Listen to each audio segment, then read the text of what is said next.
tempo que há um tema que eu gostaria de ter trazido aqui, que é um tema bem interessante, que consta do dia a dia, um tema bem atualizado, mas ao mesmo tempo é um tema antigo, né? Um tema que aparece com muito mais frequência nos evangelhos, que são as curas de Jesus, e sempre se suscita um debate muito grande, né?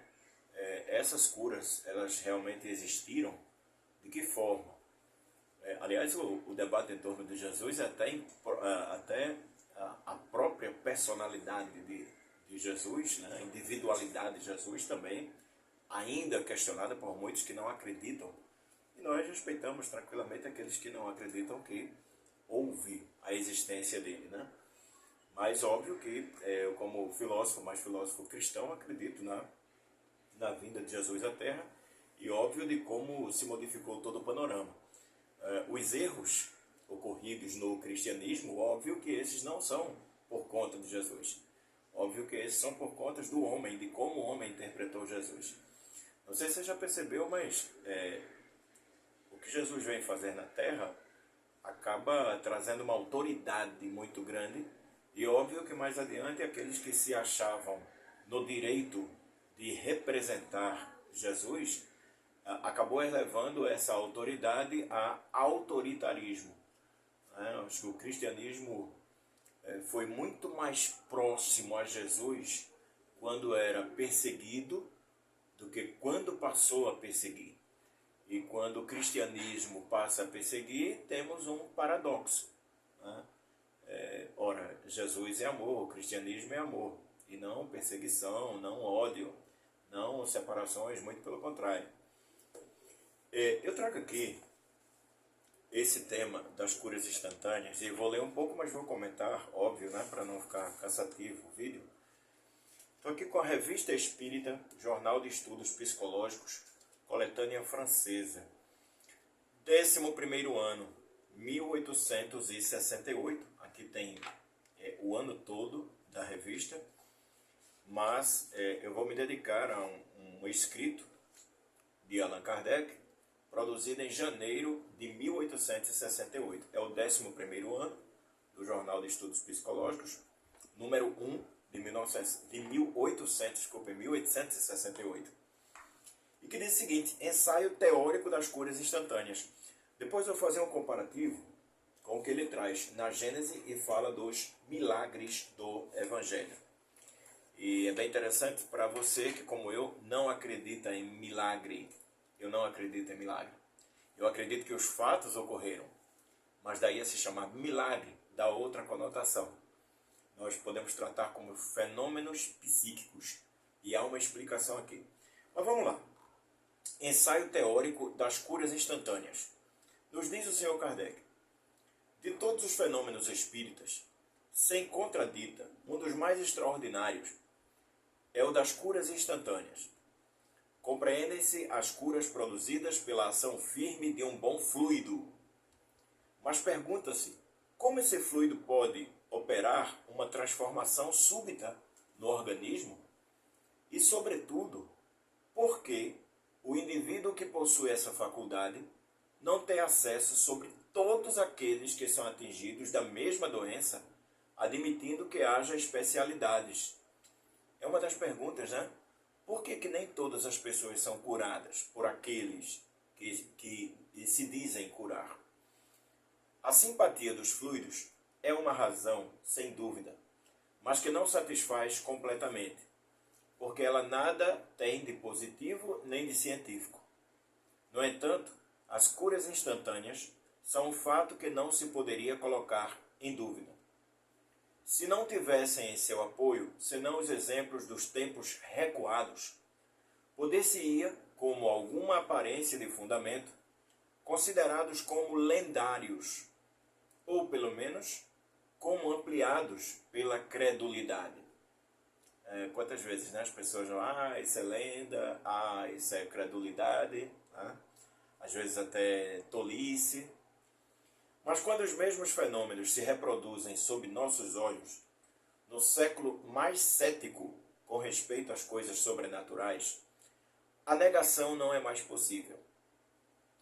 E se é forçado a neles ver não um efeito miraculoso, mas um fenômeno que deve ter sua causa nas leis da natureza ainda desconhecidas. Kardec é um homem de ciência da sua época, do século XIX, de muita ciência. A explicação seguinte, deduzida das indicações fornecidas por um médium em estado de sonambulismo espontâneo, é baseada sobre considerações fisiológicas que nos parecem lançar uma luz nova sobre a questão. Ela foi dada por ocasião de uma pessoa atingida de enfermidades muito graves e que perguntava se um tratamento fluídico poderia lhe ser salutar. Por racional que nos pareça esta explicação, não a damos como absoluta, mas a título de hipótese e como assunto de estudo, até que haja recebido a dupla sanção da lógica e da opinião geral dos espíritos. Único controle válido das doutrinas espíritas e que possa lhe assegurar a perpetuidade. É bem interessante, né? Porque tudo que ocorre mediante a doutrina espírita sempre é salutar se colocar sobre os crivos da lógica, da coerência, da racionalidade. Na medicação terapêutica, é preciso remédios apropriados ao mal. O mesmo remédio, não podendo ter virtudes contrárias, ser ao mesmo tempo estimulante e calmante, calórico e refrescante, nem pode convir a todos os casos. É por isso que não há remédio universal. Ocorre o mesmo com o fluido curador, verdadeiro agente terapêutico, cujas qualidades variam segundo o temperamento físico e moral dos indivíduos que o transmitem. É um primeiro passo. Esse fluido ele sai de um possível curador, de um agente, mas quais os aspectos físicos e morais desse indivíduo? Ora, por que moral? Porque o fluido depende da sua vontade, daquilo que ele expele como vontade, daquilo que ele direciona como vontade. E é óbvio que suas qualidades morais, elas acabam influindo no processo. Há fluidos que superexcitam e outros que acalmam. Fluidos duros e fluidos dóceis, e muitas outras nuances. Segundo suas qualidades, o mesmo fluido, como o mesmo remédio, poderá ser salutar em certos casos, ineficaz e mesmo nocivo em outros, de onde se segue que a cura depende, em princípio, da apropriação das qualidades do fluido à natureza e à causa do mal.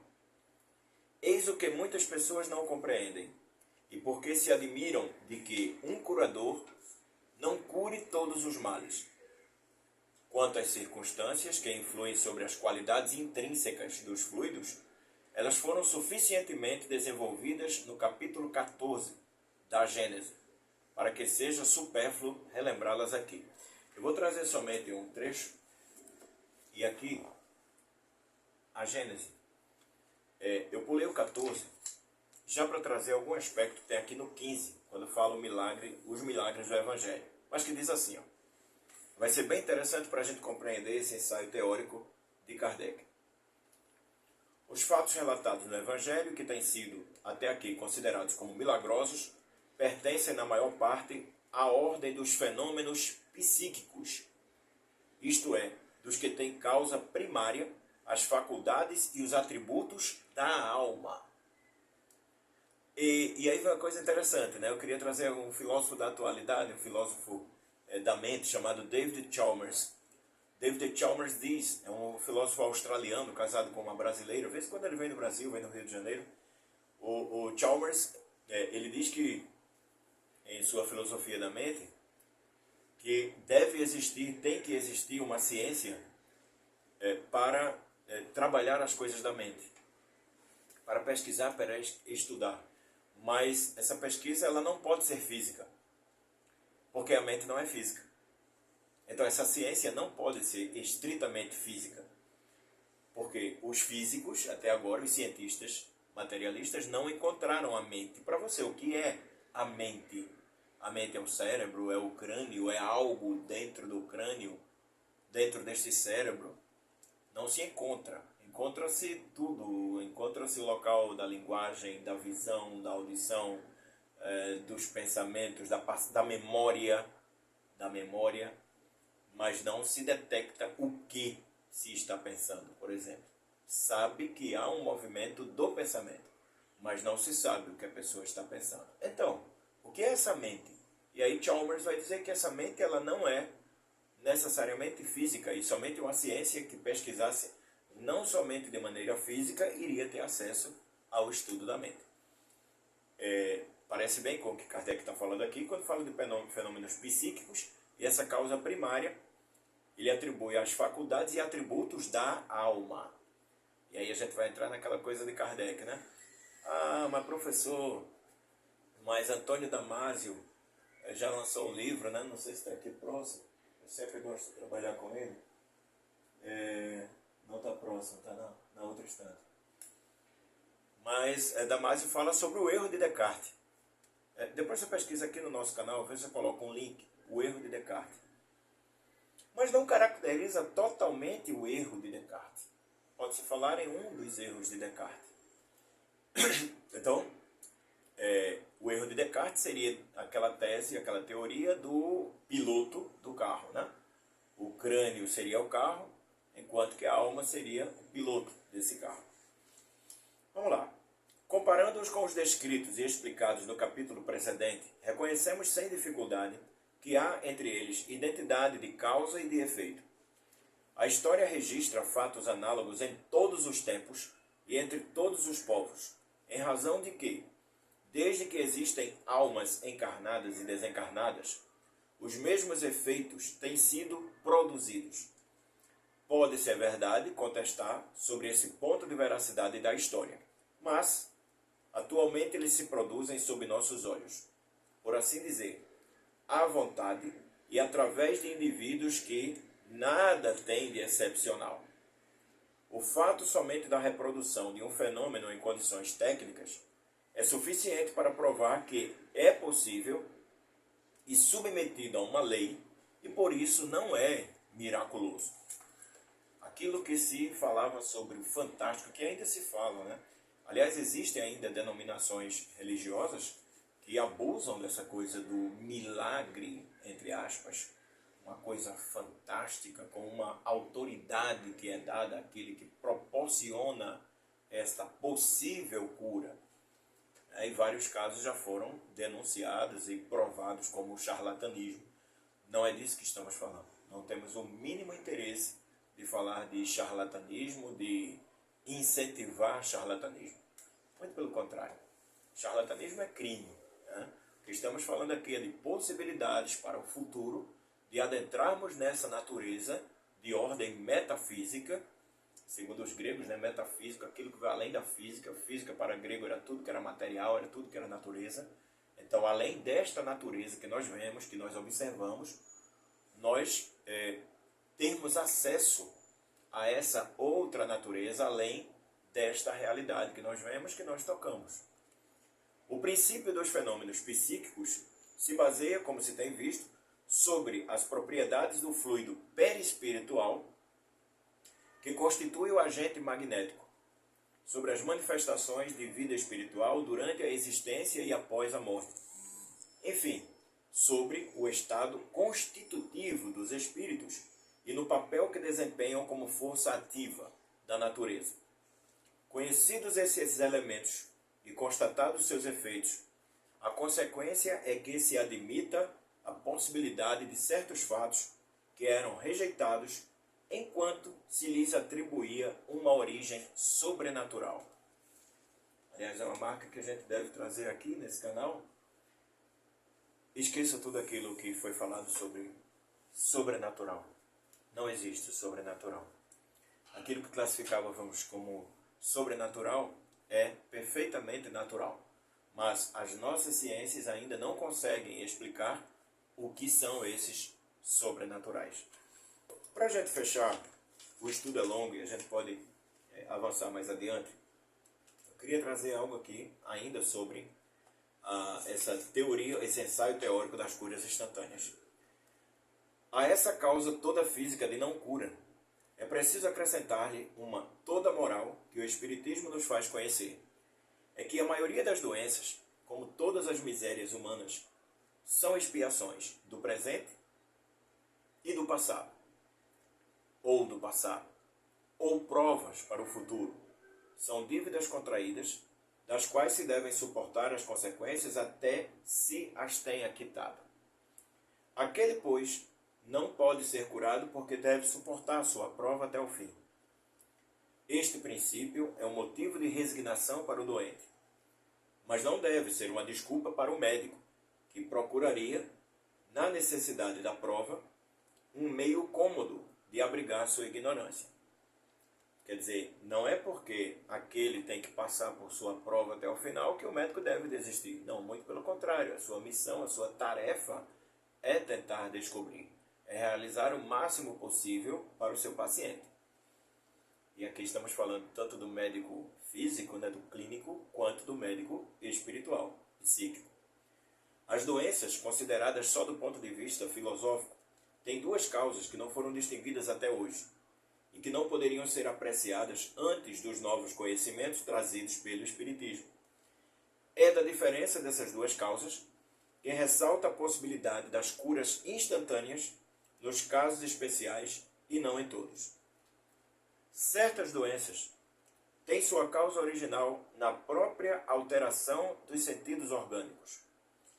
É a única que a ciência admitiu até hoje.